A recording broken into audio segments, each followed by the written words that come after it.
Voilà, bienvenue encore aujourd'hui à l'émission Vitamine J. On continue l'histoire d'Abraham, Genèse 24, versets 5-6. Le serviteur lui répondit, « Peut-être la femme ne voudra-t-elle pas me suivre dans ce pays-ci? Devrais-je mener ton fils dans le pays d'où tu es sorti ?» Abraham lui dit, « Garde-toi d'y mener mon fils. » Amen.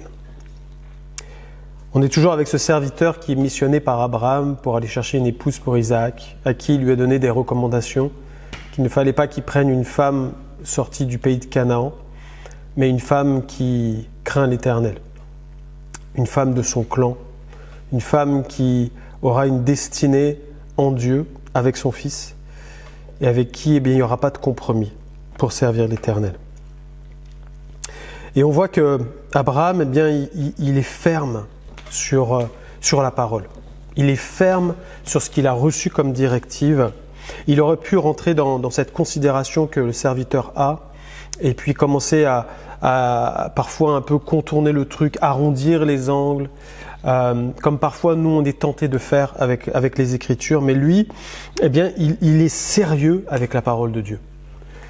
Est-ce que tu es sérieux avec les Écritures aujourd'hui dans ta vie ? Est-ce que ça a une place prédominante dans ta vie ? Est-ce que la parole de Dieu a foi et autorité dans ta vie ? Est-ce que pour toi, ça a la plus grande valeur, plus que tout au monde, c'est la parole de Dieu. C'est pas n'importe quoi la Bible que tu as entre tes mains, les Écritures.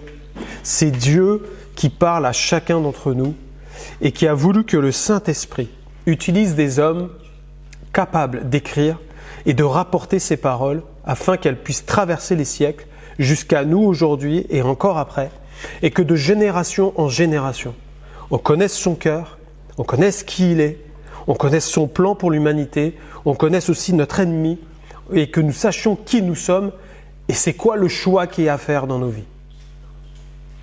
Dieu a voulu que sa parole soit préservée de cette manière-là afin que la lumière soit dans nos cœurs. Est-ce que nous nous rendons compte de la valeur qu'elle a ? Ou est-ce que nous l'avons banalisée avec le temps ? Parfois, nous la banalisons, cette parole.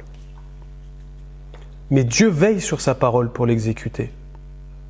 Et cette parole, c'est Jésus-Christ fait chair. Donc quand tu lis la Bible, c'est le cœur du Fils de Dieu que tu es en train de lire là. Est-ce que tu te rends compte de qui est en train de te parler quand tu ouvres ce livre qui a l'air si simple ou historique à tes yeux? 1 Samuel 3,19 nous dit « Samuel grandissait, l'Éternel était avec lui, et il ne laissa tomber à terre aucune de ses paroles. » C'est-à-dire que la parole de Dieu, elle est fidèle à elle-même. Que Dieu ne ment point, et que quand il nous demande de la suivre, c'est parce qu'il a tracé quelque chose de très particulier et que sa parole va s'accomplir. Mais ça va dépendre de nous. Soit on va s'y attacher et la vivre, malgré les circonstances négatives, parce que dès qu'on se lève pour Dieu et qu'on suit sa parole, l'adversaire viendra pour nous mettre des bâtons dans les roues ou nous faire dévier.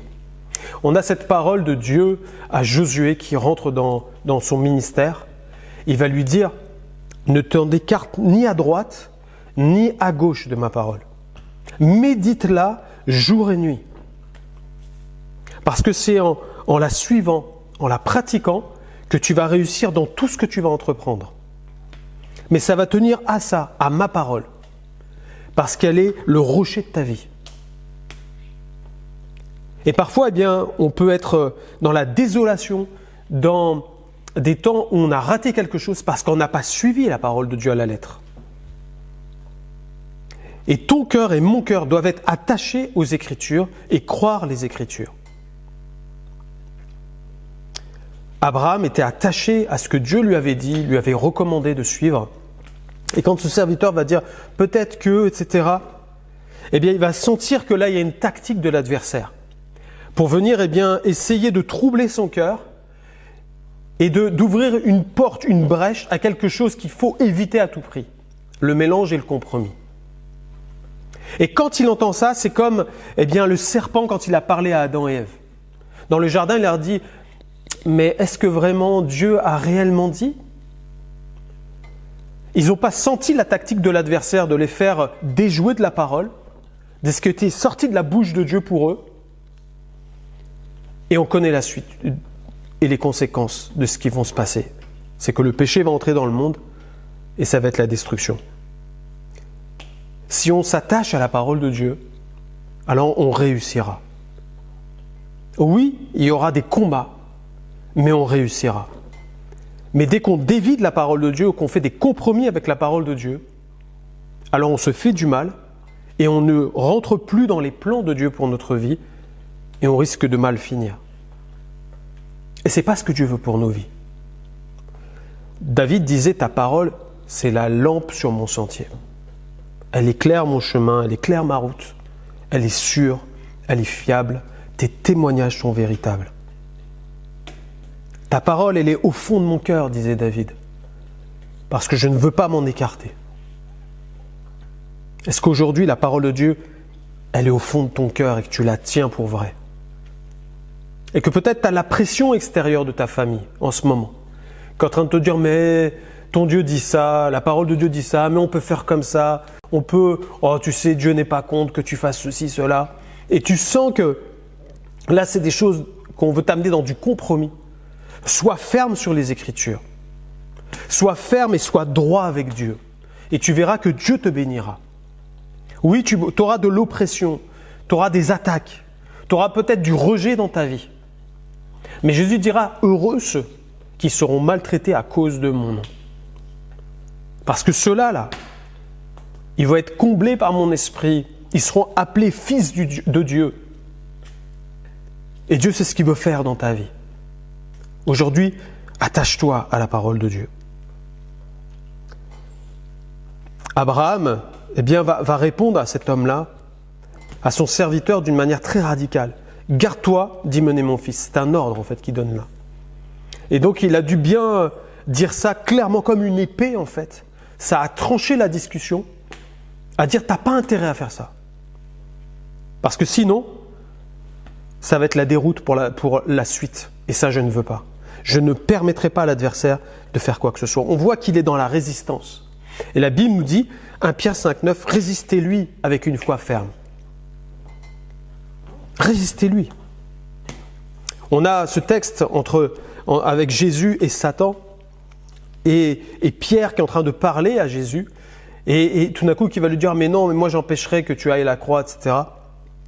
Il va dire à Pierre, arrière de moi Satan.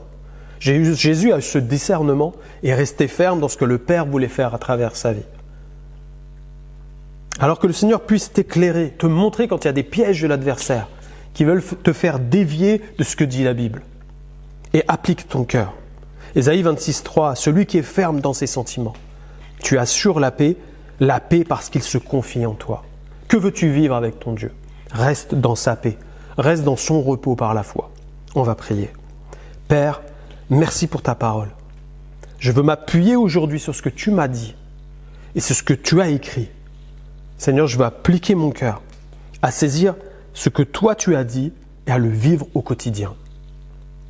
Seigneur, quelle que soit l'opposition, je veux balayer ça en m'appuyant sur ce que toi tu as déclaré.